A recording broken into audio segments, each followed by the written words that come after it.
Welcome back to the GCN Racing News Show. Now, it may be a little early to think about the 2023 season, but we're going to anyway. This week, we discuss who we think could be battling it out to make some of the most intriguing, juicy rivalries in 2023. Also, in the world of racing this week, EF Education Easy Post are still announcing new riders. Israel Premier Tech have some new DSs amongst their ranks, whilst Alejandro Valverde, is he really retiring after all?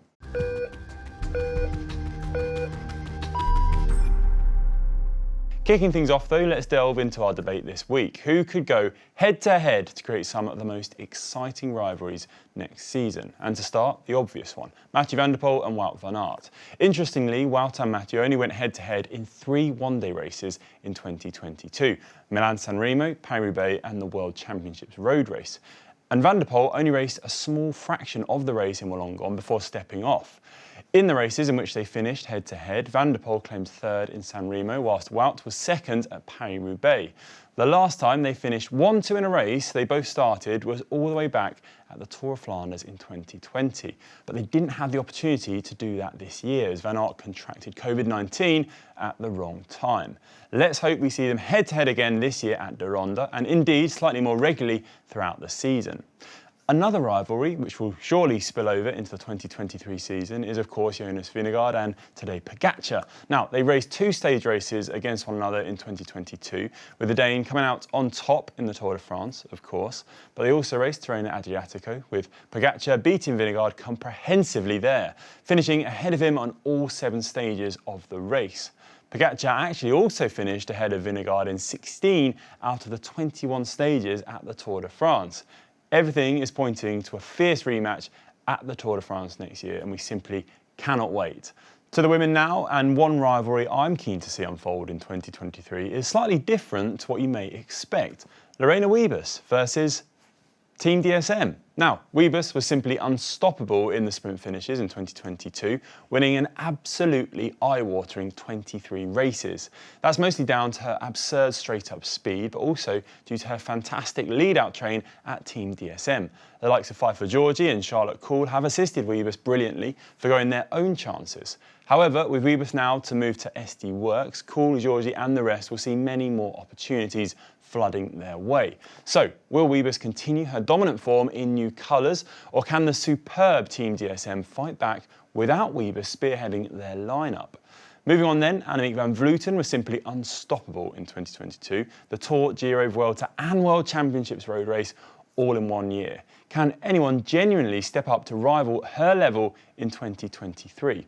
Well, one name who did defeat Van Vleuten was Marta Cavalli. She won the Amstel Gold Race after escaping the pack late on, but then the real showdown came on the Mer de Huy at La Flèche Wallonne.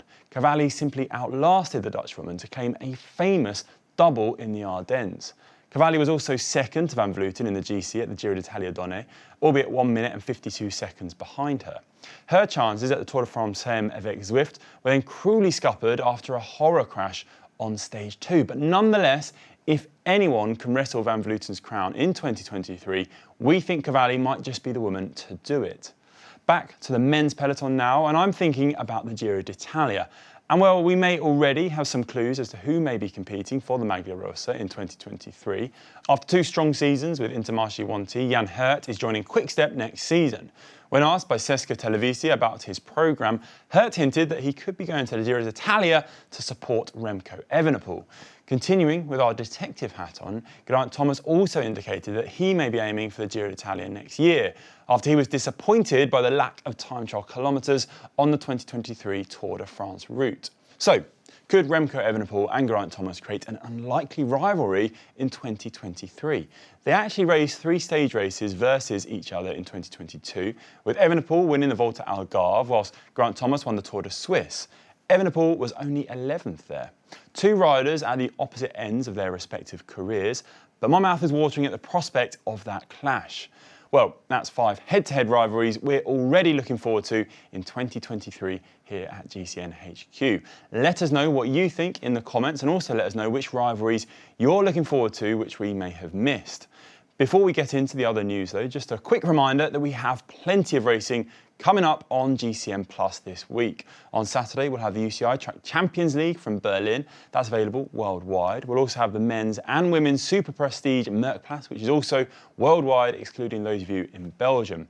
Then on Sunday, we'll be showing the UCI Cyclo-cross World Cup in Overijse for both men and women. That's available to our European audience, excluding Denmark, Norway, Italy and Belgium.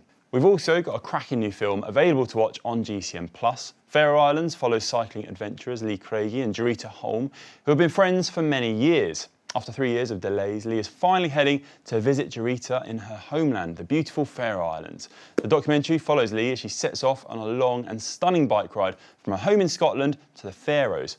Once reunited, Lee and Jarita explore the rugged, unforgiving landscape by bike and learn from the locals what it's like to live there. Looking forward to watching that one myself. And if you do like the adventure films, I'm looking forward to sharing my own exploration of Mongolia with you all very soon. So stay tuned for that one. Good news is, if you have Apple TV, the GCN Plus app is now available in the English language. Plus, you can find the app on Samsung TV in the US on post-2018 models and Android and Fire TV in all markets. On the subject of cyclocross now, there was some cracking racing over the weekend. Celine Del Carmen Alvarado took her first win of the season for Alpecin Koning at the Niel Super Prestige race. The former world champion beat Denise Petsima after a tightly fought race. Alvarado did find herself coming from behind into the last lap, but managed to get to the front after putting a strong effort in on one of the circuit's climbs. It was an emotional win too, as she broke down in tears after the finish. In the men's race, it would be Laurens Sweeck who took victory after an intense duel with Lars van der Haar on the final lap.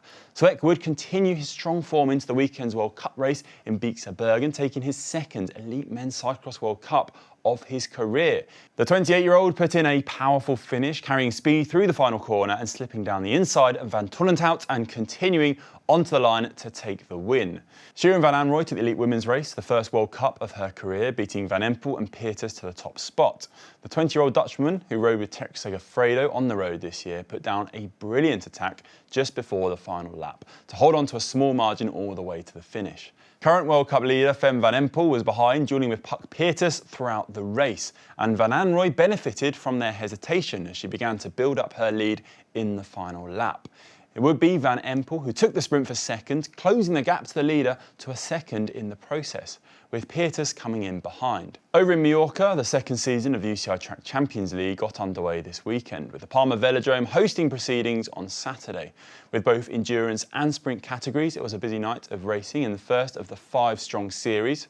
Scottish rider Mark Stewart managed to finish up the first round as leader of the endurance category after escaping in the 5-kilometre scratch race with Sebastian Moira, gaining a lap on the field and catching the bunch as he crossed the line. Stewart would then finish third in the elimination race, securing his overall lead. Matthias Guglielmetti of Canada won that elimination race, seeing off last year's overall winner, Gavin Hoover. In the women's endurance category, Katie Archbold won the scratch race, using her strength to beat Tania Calvo of Spain and Jennifer Valente of the US. Archibald wouldn't finish the night as overall leader, however, as she went out first in the elimination race. Instead, it would be Valente who crossed the line second behind Anita Stenberg of Norway in that race to take the overall lead going into round 2. In the sprint discipline, world champion Harry Levresen of the Netherlands won the Keirin, beating Stefan Bottiger of Germany and Aussie Matthew Richardson. It all looked like a done deal going into the sprint rounds, with the world champion in dominant form.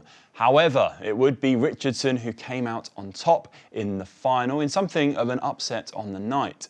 Levresen still took home the overall victory, but will have some work to do going into the later rounds if Richardson's form is anything to go by. The women's category was won by Shana Bras-Pennings, the Dutch sprinter, taking the Celeste jersey into the next round on November the 19th, after consistent performances in both sprint and Keirin races. French world champion Mathilde Gross beat Hetty van der Wooy to win the women's sprint, whilst Martha Bayona led from the front to win the Keirin ahead of Kelsey Mitchell. In other news now, Valverde has spoken about how his plans may look next year as the 42-year-old Spanish veteran retires at the end of the season.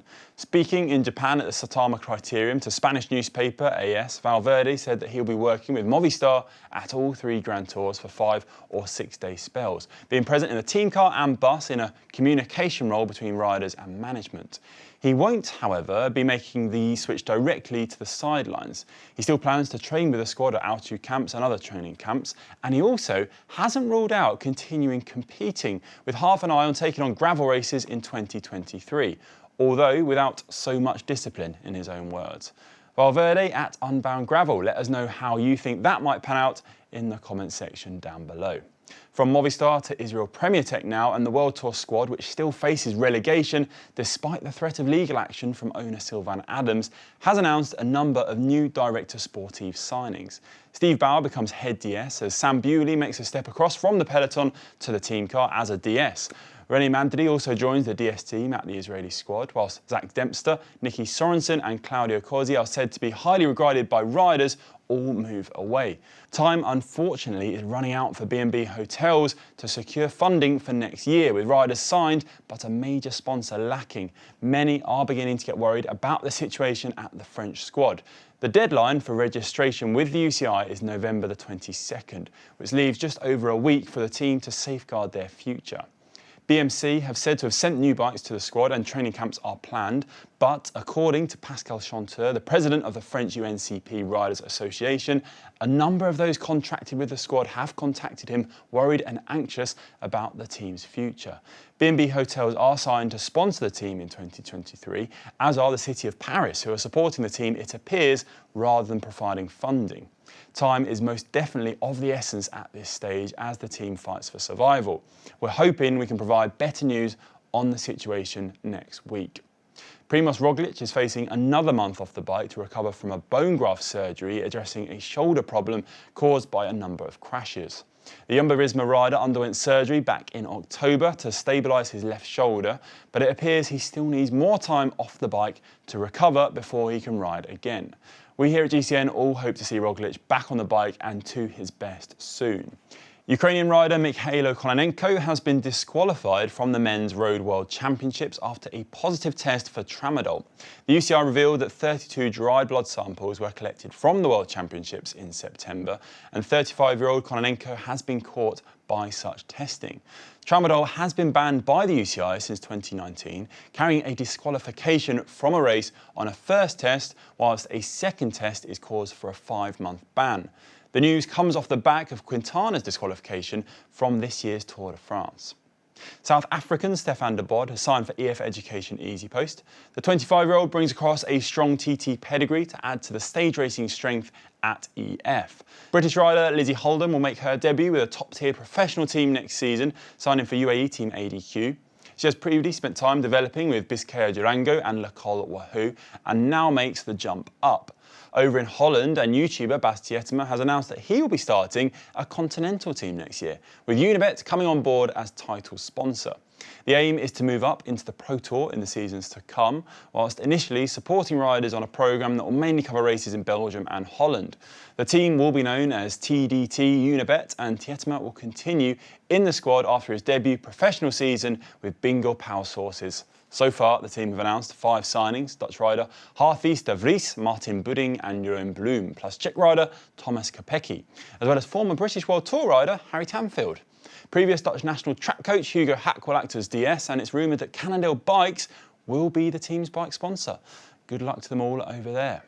Right, that's all we have time for, folks. Enjoy the racing coming up this week on both the track and the muddy cyclocross fields. We'll be back next week to round everything up. See you then.